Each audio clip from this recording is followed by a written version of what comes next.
Todos, buenas tardes a todos. Damos comienzo a un nuevo seminario online que lleva por título Mediación y conciliación, una herramienta para captar y retener clientes tanto para abogados como para asesores. Y en esta ocasión no estamos solos, ¿no? Tiran Formación ha decidido organizarlo en conjunto con ASEMED, la Asociación Española de Mediación. ¿Y por qué hemos considerado que era ahora el momento de tratar este tema? Bueno, pues precisamente como supongo que todos ustedes sabrán, la Ley Orgánica 1/2025 ha hecho obligatoria la asistencia a la mediación antes de acudir a ciertos procedimientos, ¿no? Sobre todo civiles y mercantiles. Entonces, por eso mismo hemos considerado que era el momento de poder impartir esta formación para todos ustedes. Ya que además esto pues hemos considerado que para el abogado supone un crecimiento profesional, ¿no? Un crecimiento profesional de poder formarte en algo que muchos hasta ahora desconocían, pero también, y como lleva el título, que creo que ha estado muy acertado por parte del ponente, es una nueva forma de captar y retener a aquellos clientes que puedan llegar a nuestro despacho. Y bueno, para todo esto nos acompaña un gran ponente estrella, como es don Jesús Lorenzo Aguilar, que es director general de ASEMED y también director del centro de formación de la misma. Además de ellos, es máster profesional en mediación integral, mediador de familia, mediador de penal y penitenciario, mediador concursal y especialista en responsabilidad penal de las personas jurídicas, compliance officer y mediación organizacional. Además, es especialista en mediación de menores, mediación en el ámbito sanitario y mediación en centros educativos. También es abogado de familia, criminólogo, doctor en Derecho Penal, experto en mediación y situaciones de alta conflictividad, experto en rastreo y mediación en situaciones de crisis y pandemia. Ha participado en la redacción de normativas para la implantación de la mediación en España y, por supuesto, como he dicho, pues es el mayor conocedor de esta materia ahora mismo a nivel estatal. Entonces, sin más, agradeciendo mucho la presencia de todos ustedes, agradeciendo a SEMED acompañarnos en este gran seminario, le doy paso al ponente para que pueda comunicarnos lo que él sabe. Muchas gracias. Muchas gracias, Isabel, muy amable por esos piropos que me dices. Hay mucha gente ya que sabe mucho de mediación en España y sobre todo de resolución de conflictos. Ante todo, quiero daros las gracias, quiero dar las gracias a Tirán, Leblanc y a vosotros, a Camilo y a ti, Isabel, por invitarme a esta tarde para hablar de algo tan bonito como es la mediación y la conciliación, para que se conozca de una manera más eficiente. Bueno, yo soy un mediador profesional desde hace muchos años, he tenido el honor y el orgullo de ser fundador de la Asociación Española de Mediación, que es un caso de éxito en el mundo jurídico español. Pensad, os vamos a tutear y me podéis cortar y preguntar en cualquier momento sobre cualquier aspecto. No quiero hablar solo, no quiero ser el protagonista, sino que el protagonista sois todos vosotros y vosotras para esta tarde. Como decía, ASEMED es una institución que nació hace ya muchos años, en 2013, y nació como una vocación de cambiar el paradigma de la justicia española, porque la mediación también es. Nosotros siempre hemos entendido que hay dos tipos principales dentro del árbol de la gestión de los conflictos, que son las dos ramas de los métodos heterocompositivos y los métodos autocompositivos. Para quien no esté iniciado, los métodos heterocompositivos son la jurisdicción, los tribunales y el arbitraje. Y los métodos autocompositivos hay muchos. Empezamos por la negociación entre partes, continuamos por la mediación, continuamos por la conciliación privada, etc. Pero como sabéis, nuestro derecho tradicional español, que ha sido heredado del derecho romano, supone, creo que se me está escuchando, supone que hemos heredado un sistema que está basado en la resolución de conflictos por parte de un tercero. Esa resolución de conflictos siempre es algo que los ciudadanos, cuando tenían un problema entre ellos, cuando tenían una controversia, cuando tenían cualquier tipo de conflicto, recurrían a los tribunales de justicia para que ese juez le pudiera resolver, le pudiera dictar una resolución que hacía que uno ganase y otro perdiera. Nosotros en tantos años de lucha, nuestra vocación era cambiar esos principios. Y cambiar esos principios no era cambiar el sistema, sino complementar el sistema con algo tan importante de devolver el empoderamiento, de empoderar a los ciudadanos para que aquellos casos, en aquellas situaciones en que las partes lo crean, no haya que llegar a un conflicto, a una declaración de guerra, que si me permiten es una demanda judicial, y que pudiesen restaurar, reparar esas relaciones por el bien de ambos. Pues bien, eso hace ya muchos años que se inició en ASEMED, y desde esa vocación que teníamos de cambiar el sistema paradigmático que existía de la controversia, de la confrontación, hemos conseguido, después de tanto tiempo, que se haya aprobado la Ley Orgánica 1/2025 de eficiencia del Servicio Público de Justicia, en el cual nosotros solamente avalamos lo que corresponde a los métodos adecuados de solución de controversias. Aunque es cierto que nos gusta la música, pero no nos gusta toda la letra. Quizás habría que haber hecho una norma algo más clara, y aunque es cierto que nosotros hemos participado desde hace muchos años en los distintos desarrollos normativos, también es cierto que hay otros operadores jurídicos, otros operadores conflictuales que también tenían algo que decir. Y a lo mejor, desde esa perspectiva más genérica, se han conseguido una ley que quizás incluya demasiados métodos adecuados de solución de controversias, y si hubiesen sido más claros, daría también más seguridad. Pero bueno, ya es una ley positiva. Esto no es un capricho del legislador español, sino que viene, desde luego, orientado, impulsado y apoyado por la normativa comunitaria. Nadie piense que porque pueda haber un cambio de gobierno va a cambiar la normativa de los métodos adecuados de solución de controversias.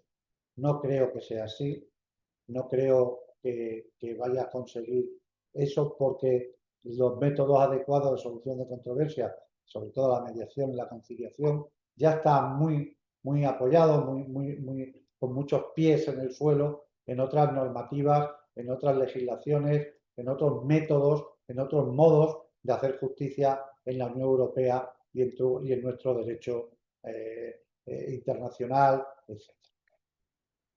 Pues bien, obviamente de toda esa experiencia de tantos años nos dimos cuenta de que quizás esto sería algo bueno.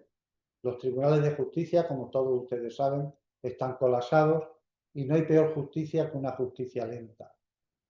Los que también somos abogados o somos procuradores o nos dedicamos también al mundo de la resolución del conflicto dentro de los tribunales, sabemos que es muy difícil que una sociedad como la española pueda conseguir una justicia rápida.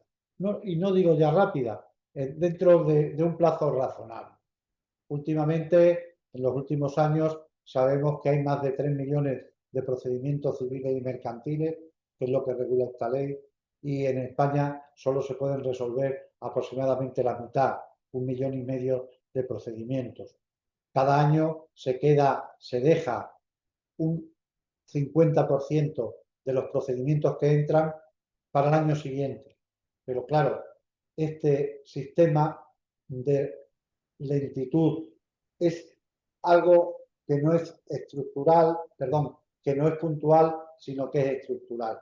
Piensen que desde el tiempo de Carlos V, de Felipe II, la justicia española está absolutamente colapsada. Sin embargo, los abogados y abogadas tenemos que vivir, tenemos que seguir viviendo, ayudando a los ciudadanos a resolver sus conflictos. El método que hasta ahora se ha realizado tampoco permitía que abogados en despachos pequeños, unipersonales o de pocos miembros pudiesen tener una remuneración y un desarrollo profesional claro, porque se tardaba mucho en resolver un pleito, y también se tardaba mucho en cobrar el procedimiento, los honorarios que podían de vengarse en ese procedimiento. Por eso, yo que entiendo el conflicto como algo que debe ser breve, como algo que debe ser humano, como algo que debe ser basado en principios como la compasión, la convivencia, buscar lo mejor para todos, incluido para las personas y para la sociedad, creemos que puede ser una oportunidad maravillosa. Es cierto que hay en muchas ocasiones que los abogados y abogadas pueden ver este momento como un obstáculo para el ejercicio profesional. Pero, ya lo decía Isabel, quizás esto sea una oportunidad para la captación y la retención de clientes. Y me explico. Siempre los abogados hemos pensado que desde que nos formaban en la facultad nos entrenaban con guantes de boxeo para poder litigar, pelear, plantear los derechos de nuestros clientes en un tribunal desde el punto de vista únicamente de la confrontación. Pero también hay otro modelo, que es el del derecho colaborativo, que es el de buscar soluciones que sean interesantes y válidas para ambas partes. Por eso, cuando los abogados y abogadas piensan solamente en ejercer su profesión como eso, como representantes o asesores de parte, quizás también tengan algunos de ustedes o algunos de vosotros, quizás tengáis otra opinión, quizás tengáis otra posibilidad, que es ser también mediadores y mediadoras en un procedimiento de mediación o de conciliación. Debemos tener en cuenta que la Ley Orgánica 1/2025 recoge varios métodos de resolución de conflictos, aparte de la jurisdicción, claro, está. El primero de ellos es la negociación privada. Es cuando las partes intentan llegar a un acuerdo asistidas bien por sí mismas o por sus asesores y no hay intervención de un tercero. La mediación es otra, que es lo que nos ha movido a la Asociación Española de Mediación. Pero la conciliación privada es una herramienta también óptima para que las partes en un conflicto puedan designar a un abogado colegiado, a un procurador colegiado o un graduado social colegiado para que pueda gestionar ese conflicto en la posición de un tercero neutral que puede hacer propuestas a las partes para que puedan llegar a un acuerdo. Hay también la figura del experto neutral, independiente, y hay otras figuras como también la conciliación judicial, de acuerdo con la ley de jurisdicción voluntaria. Sin embargo, muchos de los abogados y abogadas que nos puedan escuchar en este momento se pueden dar cuenta que ahora pues hay un parón procedimental en muy pocos casos, no se están planteando en los despachos de abogados un número importante, porque antes de entrada en vigor de la ley, es decir, antes del 3 de abril del pasado, se presentaron cientos de miles de demandas en los tribunales españoles al objeto de intentar obviar, evitar el requisito de procedibilidad que la ley recoge. El requisito de procedibilidad ya saben lo que es una condición que hay que cumplir y que hay que probar y adjuntar con la demanda civil que se interponga. En nuestro caso, sabemos que hay varias posibilidades que los abogados y las abogadas pueden utilizar, incluso la oferta vinculante confidencial o un intento de negociación. Pero nosotros llevamos mucho tiempo intentando advertir, porque también tenemos contactos y formamos a muchos profesionales del derecho, incluso desde el punto de vista jurisdiccional, que se están dando cuenta que la ley exige un requisito magnífico que es el de la buena fe. Todo nuestro Código Civil español radica o gira en torno a la buena fe. No se puede pleitear, no se ha podido pleitear nunca en base a otros principios que no sean la buena. Y en nuestro caso, para poder rebasar, para poder cumplir el requisito de procedibilidad, ahora, cuando un abogado o una abogada tenga un cliente y tenga que cumplir el requisito de procedibilidad, antes deberá intentar pasar por el templo de la concordia antes de llegar al templo de la justicia. Ese templo de la concordia está compuesto por una voluntad negociadora entre partes. Y esa voluntad negociadora no puede ser ajena al principio de buena fe. Pero, ¿cómo explicaríamos qué es lo más fácil que se puede hacer para cumplir ese requisito de la buena fe?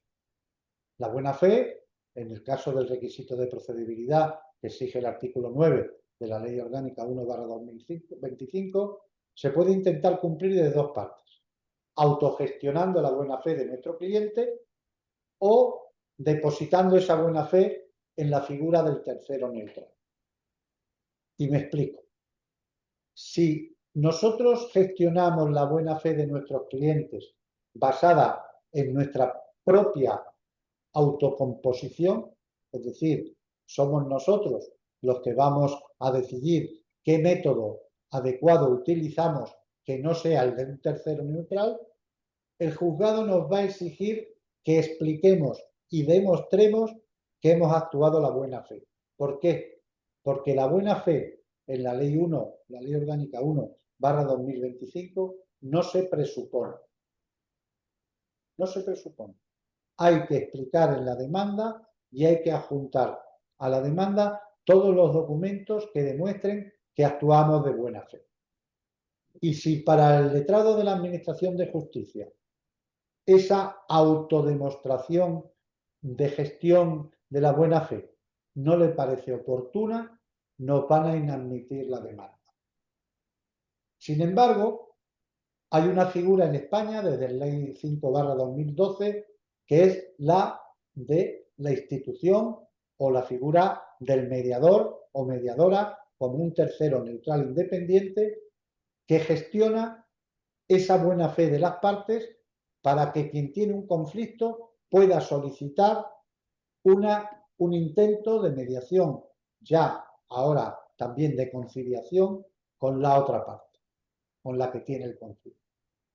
Pero aquí hay una ventaja, que las instituciones de mediación y de conciliación gozamos de presunción de buena fe. Nosotros somos instituciones neutrales y somos instituciones imparciales. Estamos cumpliendo la legislación y a efectos prácticos somos lo mismo que un juez, imparcial y neutral. No tenemos ningún interés en cómo acabe el conflicto, ni tampoco tenemos ningún interés en beneficiar a una parte o a otra. Quizás nuestro máximo interés sea proteger los derechos fundamentales de las partes. Y en base a eso, cuando un despacho de abogados, un abogado o una parte a nivel personal decide intentar resolver su conflicto con la otra parte, si decide que seamos nosotros los que lo gestionemos, vamos a utilizar esos criterios de imparcialidad y neutralidad para ofrecer una absoluta protección de los derechos fundamentales de ambas partes y también para que creemos un puente por el cual las partes van a transcurrir, van a andar por encima de ese puente de comunicación para que intenten llegar a un acuerdo. Algo que nosotros no podemos imponer ni, por supuesto, tan siquiera sugerir.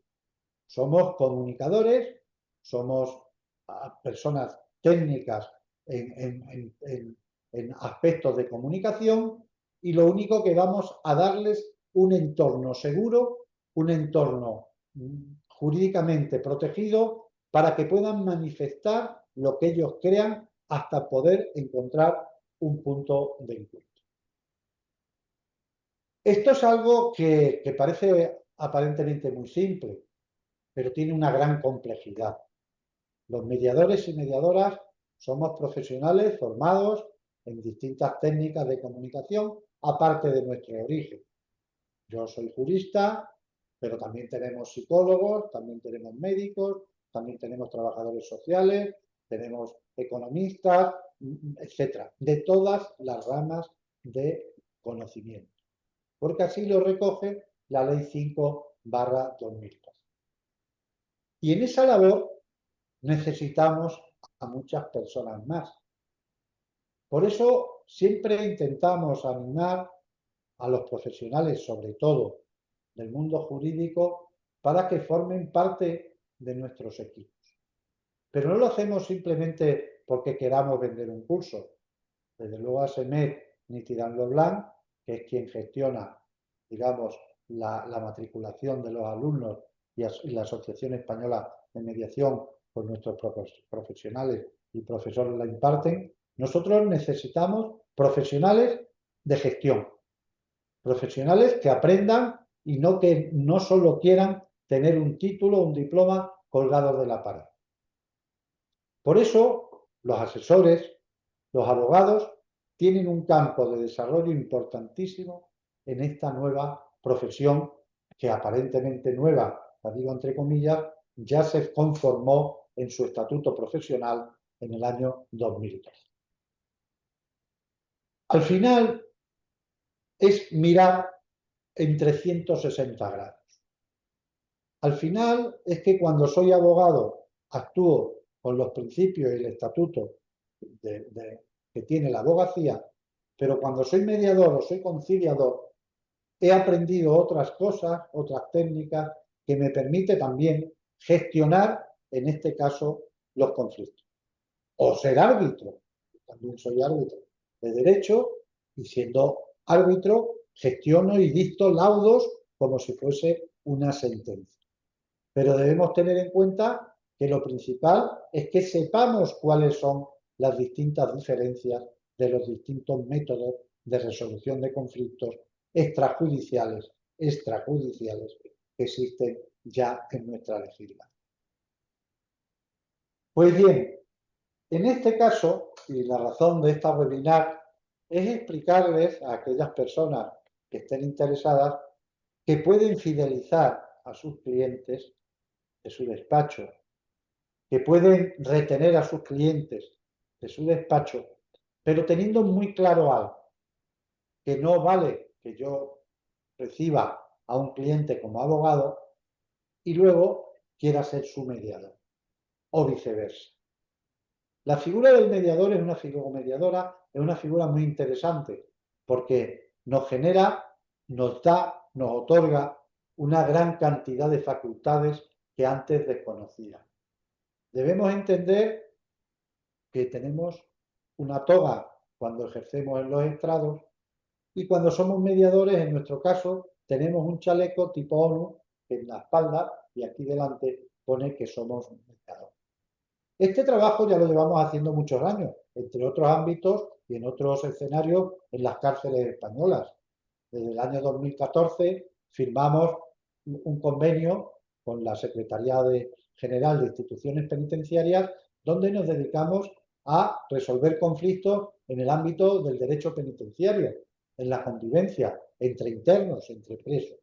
Y eso nos ha permitido aprender a conocer el alma humana, también conocer en las actuaciones lo que se puede realizar y lo que no se puede realizar.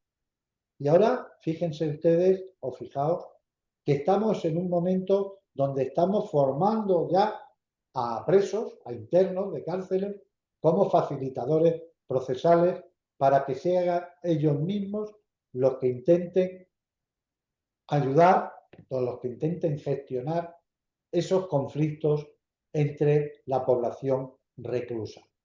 Pero también es cierto que en base a esos convenios se están abriendo nuevos frentes de solución, como es la mediación entre internos y funcionarios o la mediación entre funcionarios, que nosotros hablamos de mediación organizacional.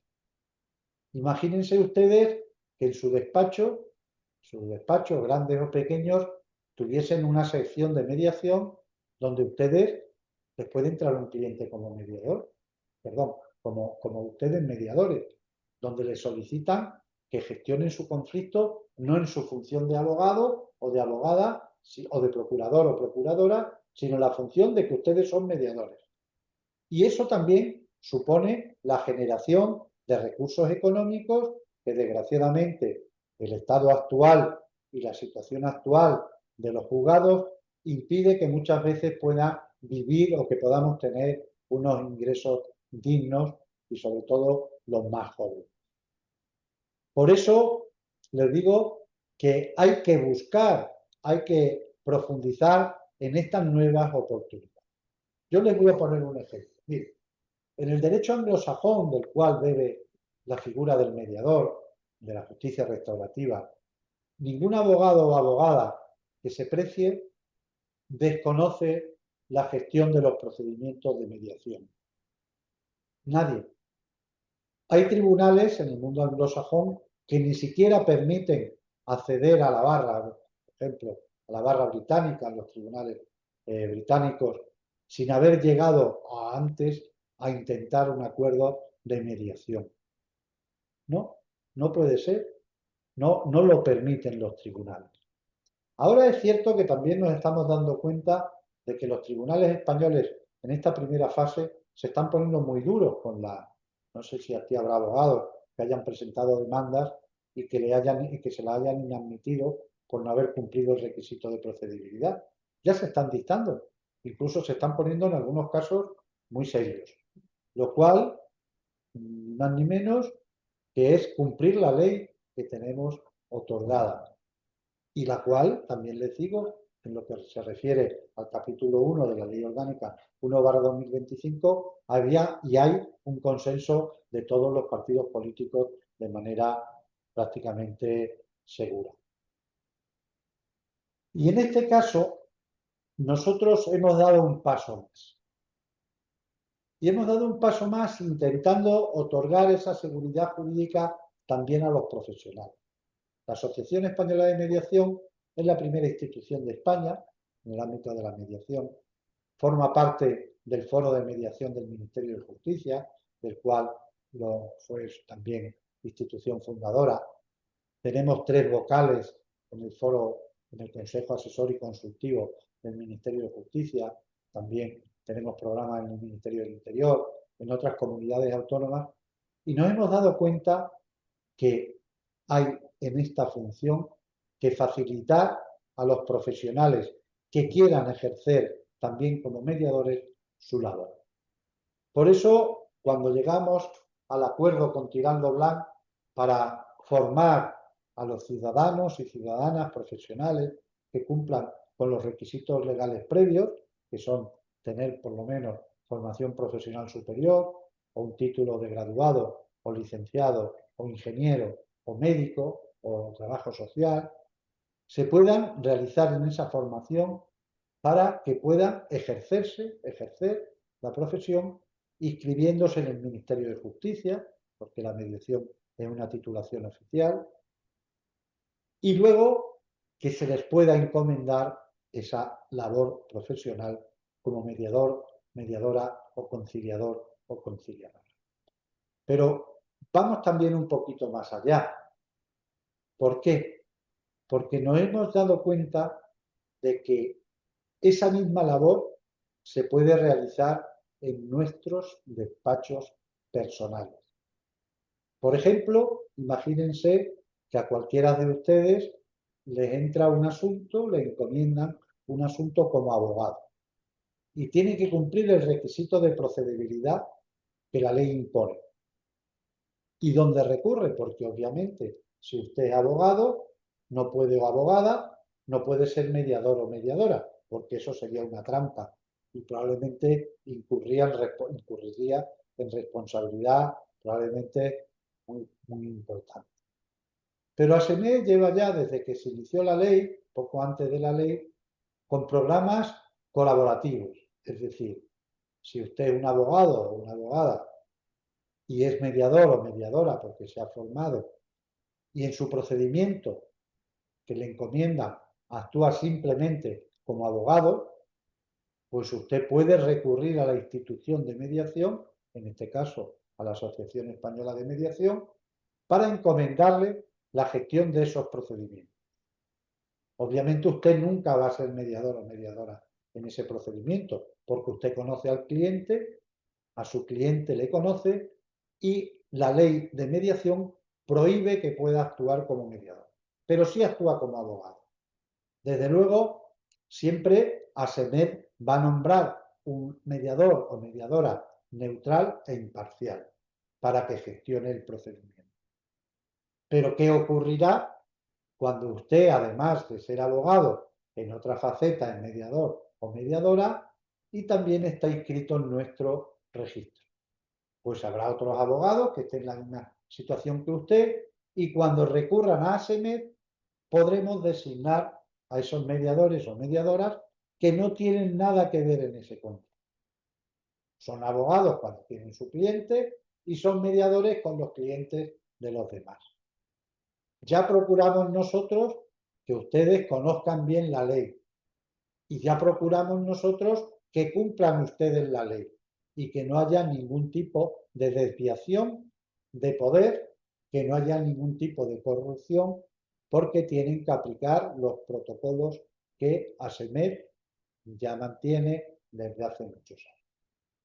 Y eso, en ese ámbito colaborativo gigantesco, porque ya son muchos cientos y miles de personas las que están en ese entorno, retroalimentamos para bien la sociedad española, evitando lo máximo posible los desacuerdos que no llevan a nada más que a los tribunales, donde hay frustración, dolor, etc. Y esa es la base principal donde ASEMED, la Asociación Española de Mediación, se mueve. Todas las personas que se forman con ASEMED se incluyen en dos aspectos fundamentales, en nuestra bolsa de trabajo y en nuestro turno de oficio. Es decir, que en los partidos judiciales donde nuestros mediadores estén adscritos, cuando haya un procedimiento que nos solicita en ese partido judicial, son designados esos mediadores y mediadoras y ASEMED hace toda la gestión, es una entidad mediadora entre la ciudadanía y los propios profesionales. Y ese sería el gran, digamos, acuerdo que también hemos conseguido después de tantos. La verdad es que no me gusta hacer un soliloquio, por eso me gustaría que una vez explicado a grandes rasgos cuáles son los objetivos que mantenemos, diseñamos y programamos, nos puedan plantear, si lo quieren, si lo tienen conveniente, sus dudas antes de entrar en la segunda parte de mi exposición referente a la disposición adicional novena de la Ley de Enjuiciamiento Criminal, donde se incluye otra figura que es la justicia restaurativa y su implementación en los tribunales de justicia. Por eso me gustaría darles un turno de palabra y que cualquier persona pueda activar su micrófono y hacerme la pregunta o la reflexión que crea conveniente.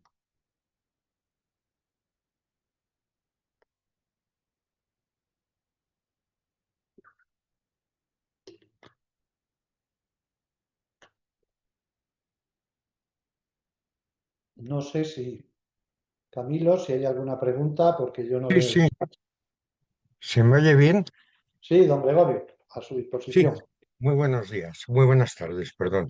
Disculpe, yo soy compañero de usted en el sentido que también soy mediador, pero además desarrollo mi labor en otro ámbito que también se considera más, que es el del arbitraje comercial internacional.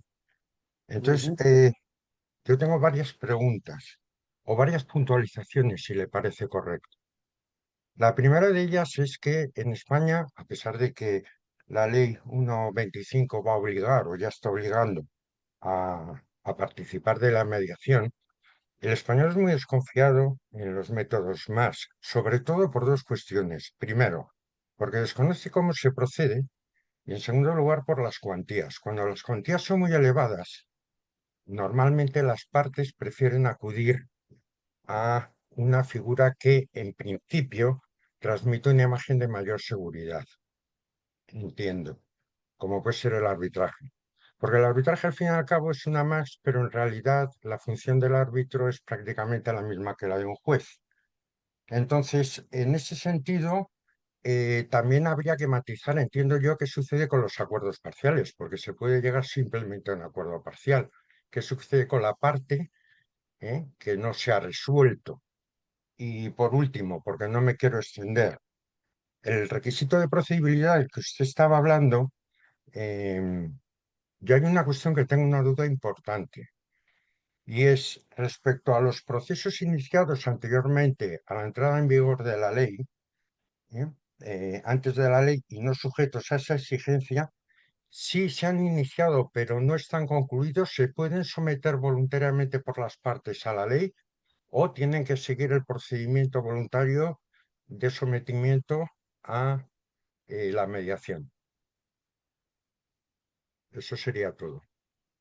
A ver si le entiendo esta última pregunta. ¿Usted quiere decir que si, por ejemplo, se inició el día 30 de marzo un, Exacto. un procedimiento de mediación, pasó el 3 de abril y no ha interpuesto la demanda, que si tendría que Exacto. cumplir el requisito de procedibilidad?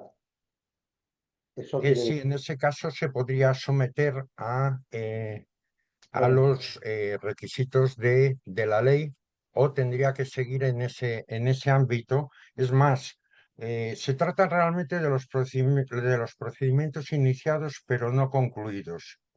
Saber si se puede someter a la ley de procedimientos judiciales en curso iniciados pero no concluidos, siempre que las partes lo decidan y haya buena fe y evidentemente otra cuestión que es importante matizar, entiendo yo, en la mediación, que para que efectivamente tenga eficacia y validez jurídica hay que documentarlo. ¿M? Entonces, lo más apropiado es una escritura pública. Pero bueno, la cuestión está en que basándonos en la buena fe y en la documentación, esos procedimientos que quedan un poco en suspenso en el aire, en el sentido, en un limbo, ¿no? Porque son anteriores, pero pueden someterse a la nueva ley o no. bien, empiezo por el final. A ver, la mediación es voluntaria. Si se ha iniciado un procedimiento de mediación con anterioridad a la entrada en vigor de la ley, que fue el 3 de abril, y la mediación continúa, ¿vale? Habrá un resultado. Si hay acuerdo, no hay ningún problema. Ha habido un acuerdo. Pero si no hay acuerdo, porque la mediación sigue siendo voluntaria y el requisito de procedibilidad lo único que obliga es que si una parte se retira, justifique el porqué, ¿vale? ¿Sí? Y si una parte se retira y dice que no quiere continuar con la mediación por las razones que alegará en el momento procesal oportuno, eso se Ujú. tiene por cumplido el requisito de procedibilidad. Es decir, cuando llegue la demanda, el equipo mediador o la institución de mediadora aportará el certificado que le entregará a la otra parte o a ambas Ujú. partes y lo presentará junto con su demanda. Y eso salvará el requisito de procedibilidad sin ningún problema. ¿Vale? Perfecto. Vale. Muy En bien. cuanto a los Pues acuerdos, sí, dígame, dígame.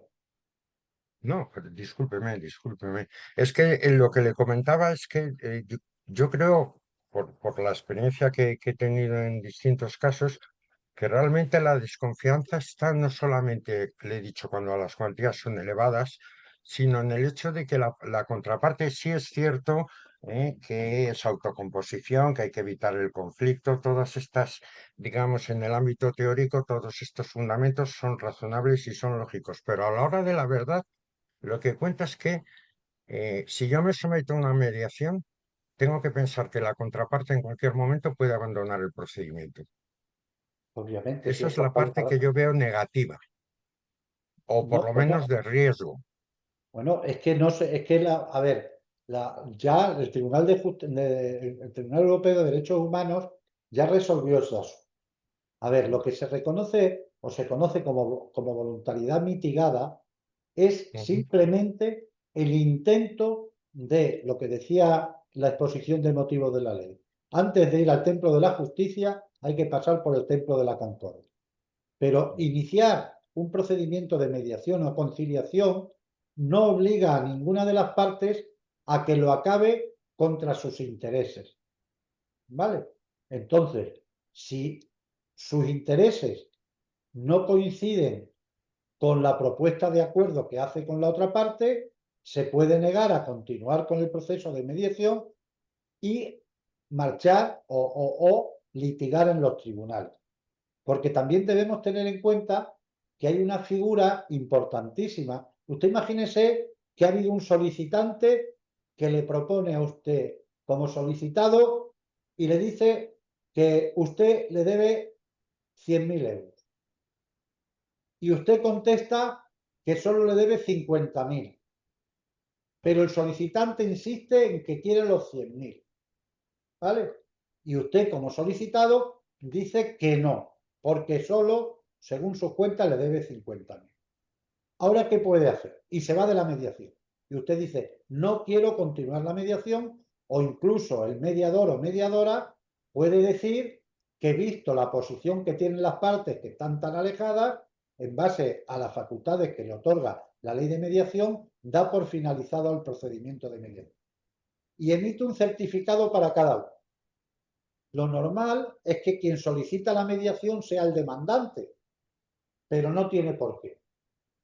Puede ocurrir que el solicitado, que es usted, como solo reconoce 50.000 euros, usted envíe al solicitante una oferta vinculante confidencial, que eso en el derecho anglosajón se llama un Calderbank Letter, es decir, aquí en España se llama una oferta vinculante confidencial. Eso es un documento que usted le traslada a la otra parte y usted le dice, yo le ofrezco 50.000 euros, si usted lo acepta, se los pago. Y si la otra parte acepta, usted los tiene que pagar porque es de obligado cumplimiento. Pero imagínese que esa oferta vinculante que usted hace, la otra parte dice que no, que quiere sus 100.000 euros y le demanda a usted. Y hay un procedimiento judicial y al final dice el juez que solamente le tiene que pagar a usted 50.000 euros. Que ya ofreció, no sé si me explico, no sé si me sigue. Sí, perfectamente, sí. Usted ya le ofreció 50.000 euros. Entonces, ¿qué ocurre? ¿Qué va a hacer con esa oferta vinculante confidencial?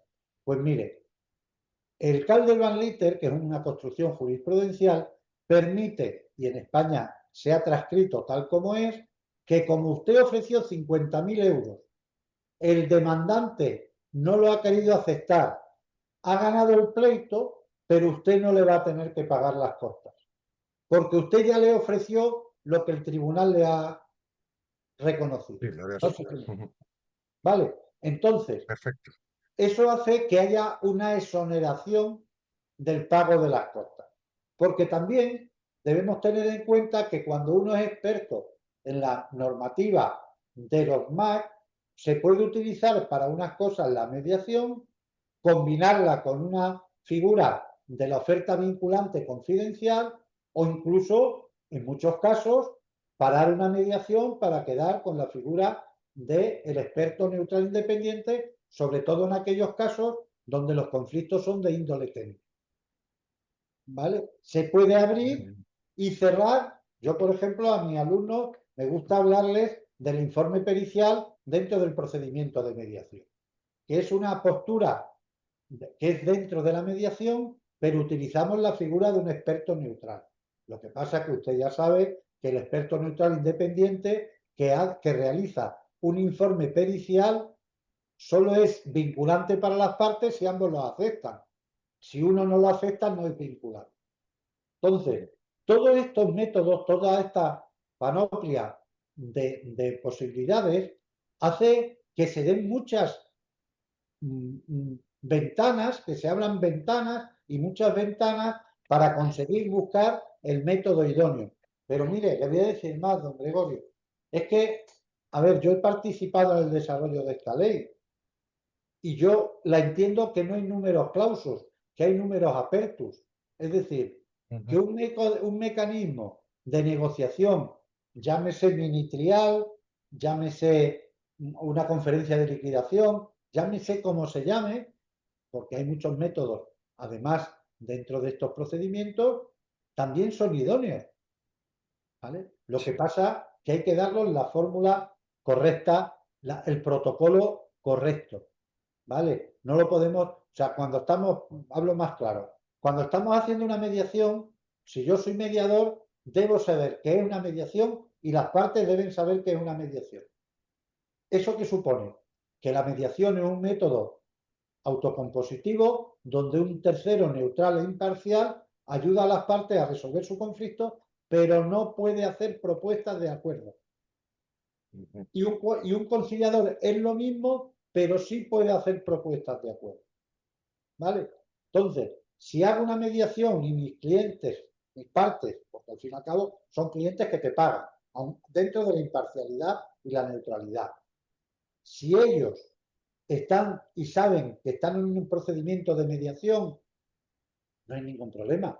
Pero si yo soy en esa, me pongo el sombrero de conciliador, las partes deben saber que soy conciliador y que hay un acuerdo de conciliación a lo que han llegado para diferenciar.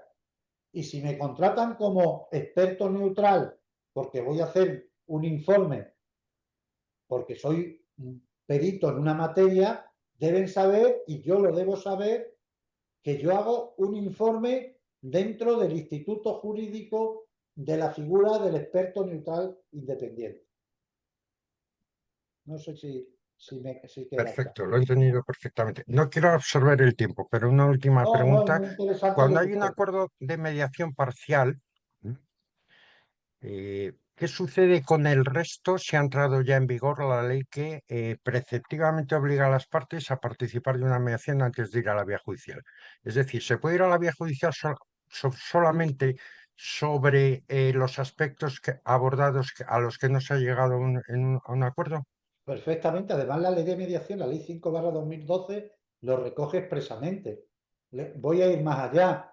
Usted imagínese que las partes llegan a un acuerdo de mediación donde hay varios puntos, varios aspectos. ¿Vale? Y hay algún aspecto, le voy a poner un ejemplo. Tenemos a un matrimonio que se va a divorciar Sí. y hay hijos menores, ¿vale? Y hay una guarda y custodia a favor de la madre, ¿vale? La madre, por la razón de la crianza de los hijos, no trabaja y solicita una pensión de alimentos a favor de los hijos pequeños. Eso no es derecho dispositivo.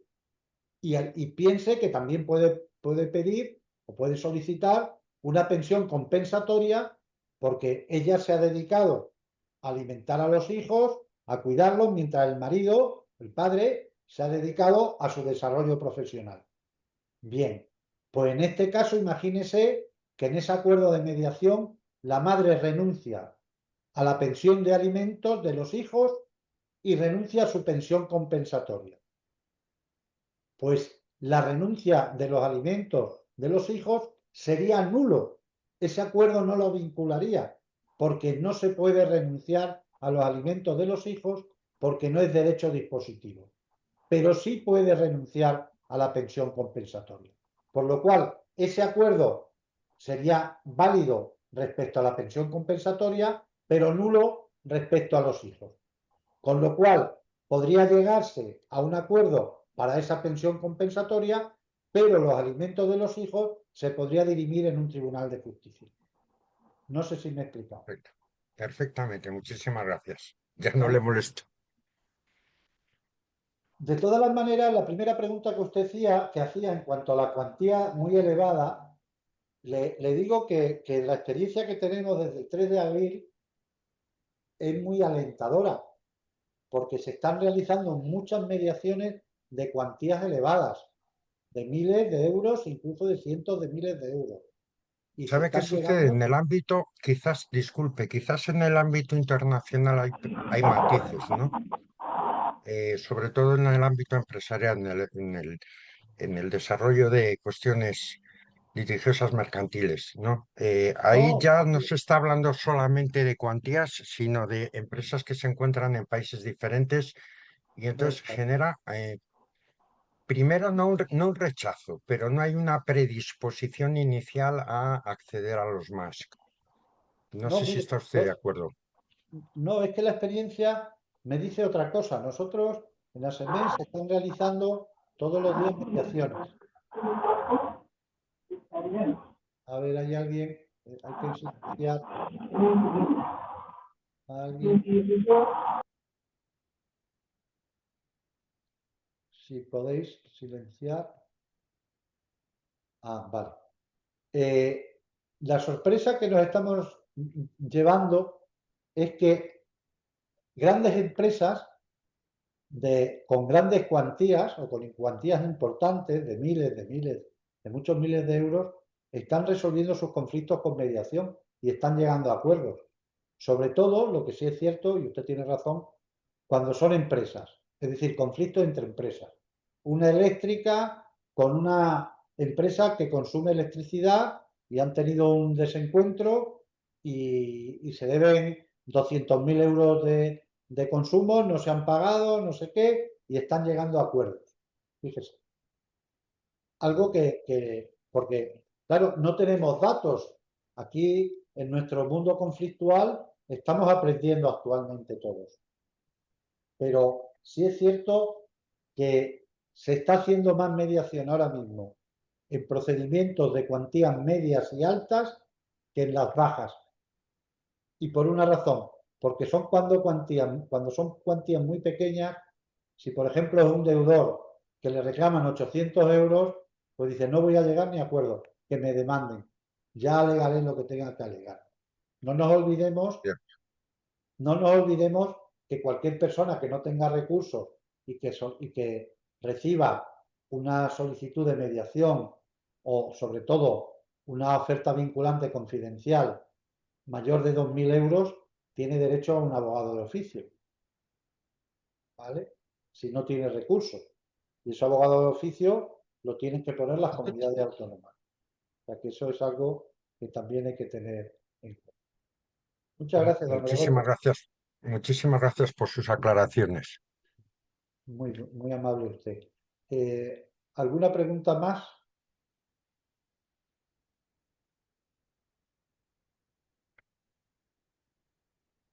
Bien. Bueno, pues si don Gregorio ha tenido a bien hacernos estas preguntas, que han sido muy interesantes, pero no quiero acabar, ya son las 7 menos 10, llevamos casi una hora, pero no quiero acabar sin generar una creatividad, sin generar creatividad en sus mentes para que se den cuenta que la Ley Orgánica 1/2025 no solo habla de mediación civil y mercantil, o de los MACs, incluida la mediación civil y mercantil. ¿Por qué? Porque en su disposición adicional 10ª crea un nuevo desarrollo que hasta ahora no existía en España. Es una disposición adicional 9ª nueva en la Ley de Enjuiciamiento Criminal. Es una ley que crea y que permite que los juzgados penales, es decir, los juzgados de instrucción, los juzgados penales, la jurisdicción penal en general, pueda derivar un procedimiento penal a justicia restaurativa. ¿Eso qué supone? Que nosotros que somos restaurativistas, por lo menos todo mi equipo, que llevamos muchos años con mediación en las cárceles, también últimamente con los programas de facilitadores de paz, nos hemos dado cuenta que esos programas de justicia restaurativa pueden ser perfectamente idóneos para que los profesionales de la abogacía o de la procura se formen también como restaurativistas, principalmente en mediación penal. De hecho, con Tirant Leblanc, algo que tuvo la sensibilidad, la dirección de Tirant Leblanc, fue también programar un programa de mediación penal y penitenciaria, un programa de justicia restaurativa que actualmente también estamos presentando. ¿Por qué? Porque mediadores civiles y mercantiles en España hay miles, muchos miles. Pero mediadores penales, penitenciarios, especialistas en justicia restaurativa, hay muy poquitos, muy pocos, cientos. Y no tardará mucho, espero que no sea más de un año, o sea, espero al revés, que sea menos de un año, que todos los juzgados de España van a tener que incluir a mediadores y mediadoras penales, restaurativistas, especialistas en justicia restaurativa. ¿Y saben qué pasa? Que eso lo tienen que pagar la administración. La diferencia entre la mediación civil y mercantil es que la van a pagar, estando en Andalucía, que están creando puntos de mediación civil y mercantil dentro, satisfechos y pagados por la comunidad autónoma. En la mediación civil y mercantil la pagan las partes con su dinero, pero la mediación penal la tiene que pagar la administración pública. Y no hay mediadores penales y penitenciarios, los 4 que somos. Por eso, en esos protocolos de justicia restaurativa que se están desarrollando ya desde hace años, con poca implantación, es cierto, ha tenido un reconocimiento con esta ley orgánica. Ya les digo que es la disposición adicional 9ª que se incluye y que ya está incluida en la ley de enjuiciamiento criminal, que pueden consultar tranquilamente y que la pueden ver con toda su extensión. Es decir, que cuando haya un juicio en instrucción, perdón, un procedimiento penal en instrucción, cuando nosotros defendemos como abogados a una parte y sabemos que nuestro cliente puede ser culpable o puede ser condenado, podemos utilizar ese mecanismo para que se consiga una atenuante muy cualificada y se le reduzca la pena. Y eso es cuando somos abogados. Pero si además somos mediadores penales, nos inscribimos en los tribunales superiores de justicia, igual que si fuésemos un perito en ese campo, los tribunales nos van a designar también en aquellos procedimientos judiciales para que intentemos ayudar o gestionar esos procedimientos. Ya en Andalucía hay un sistema de mediación penal en todas las audiencias provinciales, en las 8 audiencias provinciales. Y se están gestionando muchos procedimientos. Y los trabajos, los servicios, lo está pagando la Comunidad Autónoma de Andalucía. ¿Vale? Por eso el año pasado a Andalucía la reconocimos con un premio que imparte la Asociación Española de Mediación, que se llama, en este caso, el primer premio internacional de justicia restaurativa, porque se han dado cuenta, han avanzado más que otras comunidades autónomas, Navarra también lo tiene, donde se están proponiendo a profesionales independientes e imparciales para que realicen labores de gestión de procedimientos entre víctima y ofensor. O víctima, no me gusta decir ofensor, víctima y victimario. Y les vuelvo a repetir, no hay profesionales en ese campo. Les animo a que inviertan su formación, su tiempo y su dinero en formarse en esos campos, porque va a ser un nuevo nicho de desarrollo profesional muy importante.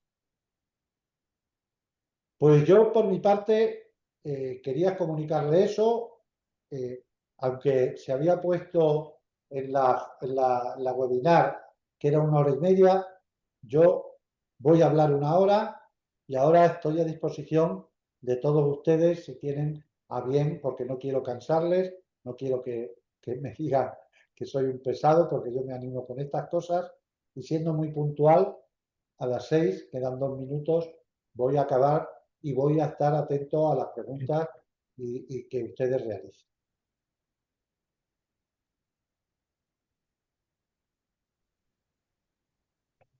Sí, no quería, sino simplemente es un matiz o una pequeña pregunta, o no sé si usted lo ve así. Yo como mediador, yo estoy en el área especialmente mercantil, ¿no?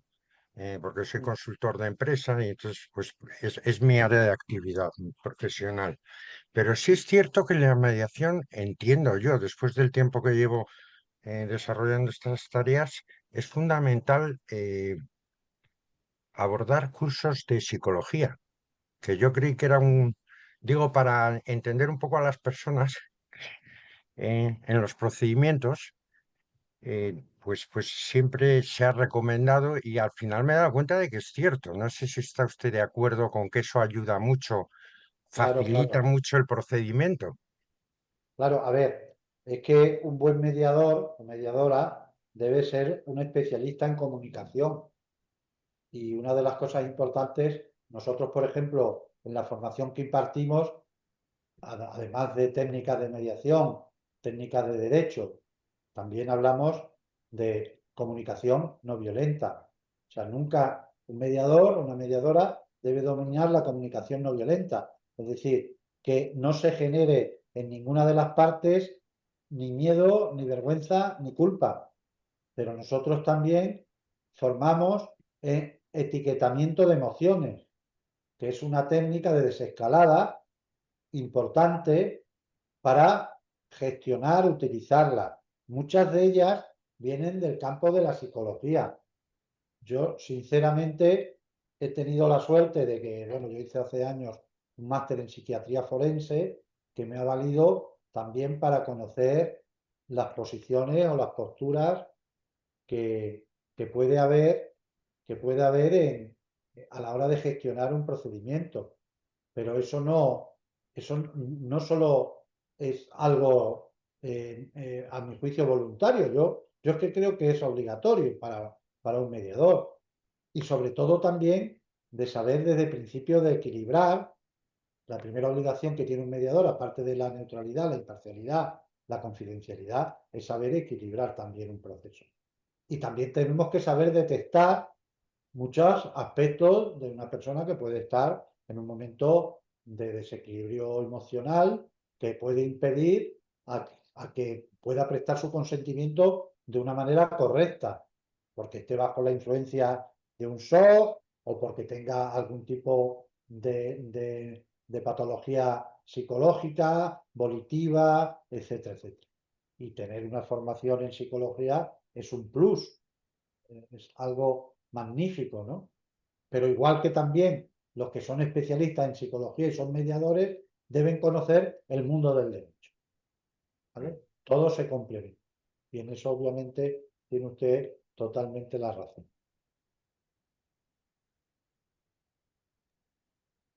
¿Alguna cuestión más? Susana Aro había levantado la mano. Sí, Susana, puede abrir. Hay muchas gracias. Hola, buenas tardes. Buenas tardes. Millones de gracias por esta magnífica conferencia. Yo ejerzo la mediación en el ámbito de la propiedad horizontal y estoy encontrando resistencia dentro de los bufetes de abogados en cuanto a la mediación, que pretenden que sea un mero formulismo. Y se está recuperando pues bastante deuda que aparecía prescrita y sobre todo se mejora mucho, mucho, mucho la convivencia porque se permite al deudor en el ámbito de la privacidad solamente con el presidente o la presidenta de un poco desahogarse de los motivos que le han llevado a ser deudor, porque en realidad son pocos, son los menos los que son deudores profesionales. Entonces, agradezco muchísimo las claves, don Jesús, que nos ha dado. Me quedo con aquello de que la buena fe no se presupone, sino hay que demostrarla. Y no sé si puede darnos algún tip más para convencer a los abogados que acudan a otros mediadores porque van a poder mantener su cliente y pueden también participar en la mediación. Muchísimas gracias. Nada, usted, Susana. A ver, yo soy de los que pienso que los profesionales tememos aquello que no conocemos. Nosotros, los mediadores y mediadoras, también tenemos que entonar el mea culpa porque nos han visto como la competencia. O sea, yo hago un símil con la tarta de queso. Si tenemos una tarta gigantesca, pero donde cada uno de los operadores que gestionan conflictos tradicionalmente reciben su trozo de tarta, jueces, abogados, procuradores, peritos, administradores concursales, etcétera. Y si nosotros entramos y nos ven como que nos llevamos una cuña de esa tarta, nos van a ver como una competencia. Pero yo pongo y digo siempre que nosotros no nos queremos llevar una cuña de la tarta. Nosotros queremos ser la galleta del fondo de la tarta, para que cada vez que ellos se lleven su cuña, se lleven la galletita que endulza y que da sustento a la tarta. Y eso somos nosotros, los mediadores y las mediadoras.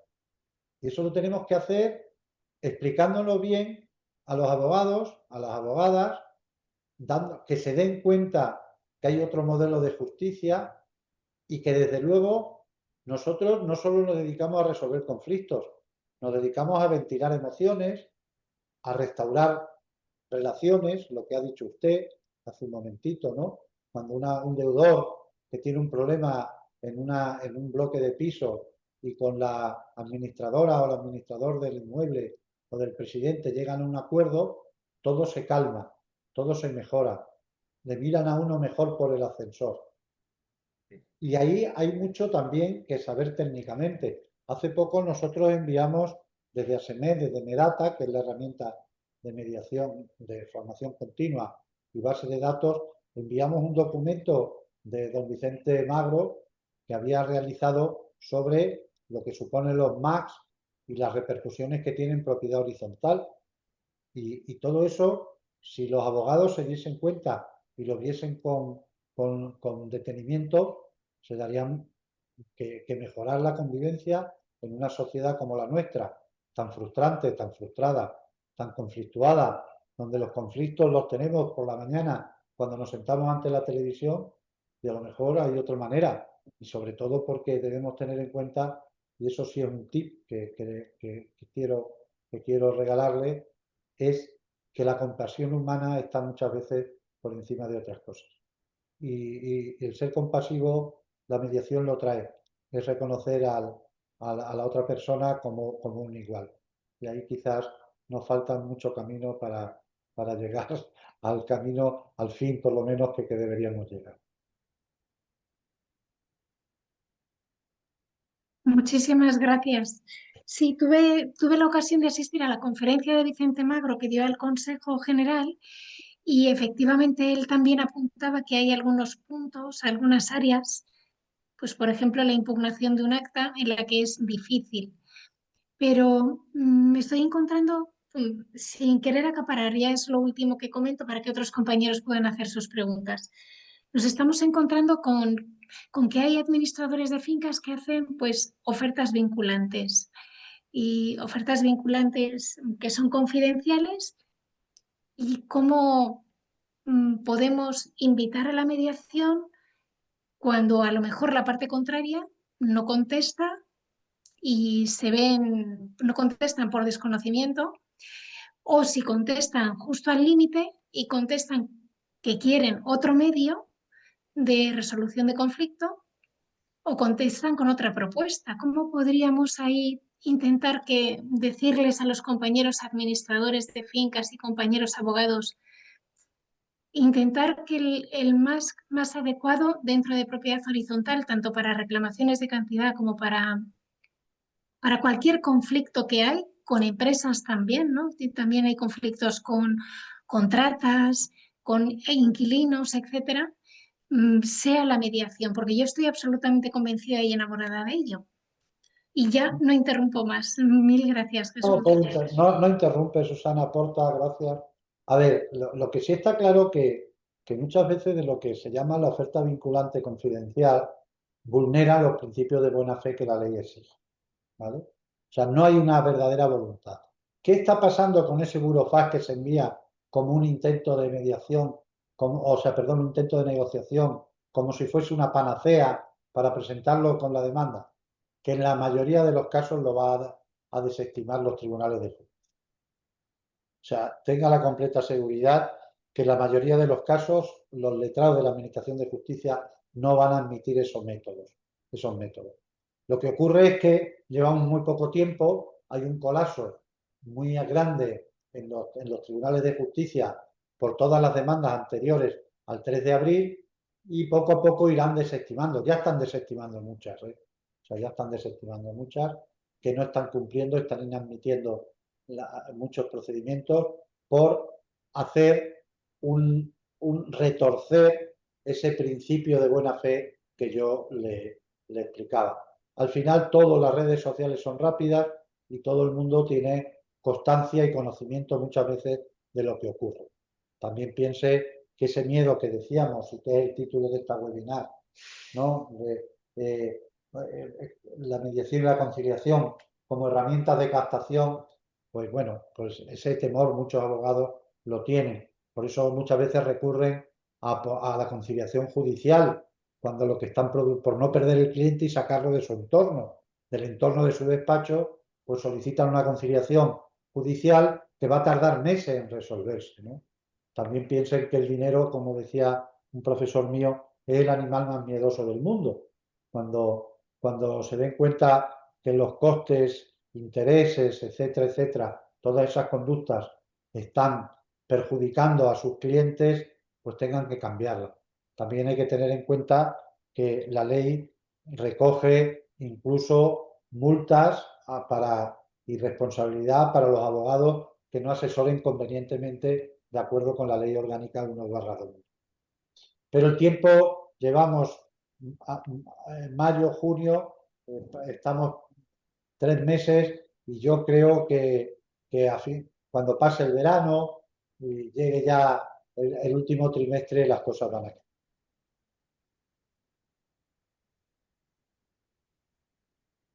Si no hay ninguna más, yo creo que sí, que se está grabando. Me imagino que la organización, Camilo está ahí, estará grabando y se podrá difundir a las personas que se han suscrito o inscrito en este seminario breve, pero muy interesante y del cual yo estoy encantado de participar y escucharles y al mismo que difundir en lo que creo de verdad firme. ¿Alguna cuestión más?